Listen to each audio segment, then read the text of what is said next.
Everyone, তো দাঁড়ান যারা এসছে তারা কিন্তু পুরো ভিডিওটা দেখে যান। আপনারা প্রচুর জন কমেন্ট করেন, দিদি ভাই অনলাইনে কি সেলাই শেখা যায়, অনলাইনে কি সেলাই শেখা সম্ভব।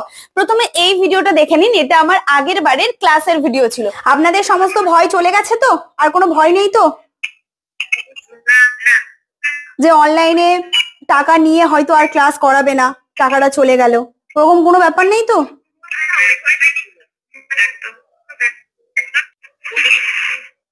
Thank you so much. তাহলে আপনাদের ক্লাস করে ভালো লেগেছে তো? Thank you so much. তো সবাই দেখে নিয়েছেন, তো আপনারা কেন ভয় পাচ্ছেন? ঝটপট একবার হলেও ভর্তি হয়ে যান। ক্লাসটা কিন্তু শুরু হচ্ছে মার্চ মাসের 20 তারিখ থেকে, আর মাত্র ফিস আছে 1000 টাকা। 6 রকম টাইপের ব্লাউজ শেখানো হবে, তারপরে সিলিকন প্যাড, পেপার পেস্টিং, পুড আর্মোলের চার্ট, বডি মেজারমেন্ট, ব্লাউজের ব্যাক পিটের ডিজাইন, পাফ স্লিভ, ঘটিয়াতা, নর্মাল স্লিভ। আমি বলতে বলতে হাঁপিয়ে যাচ্ছি, তাহলে ওয়েট কেন?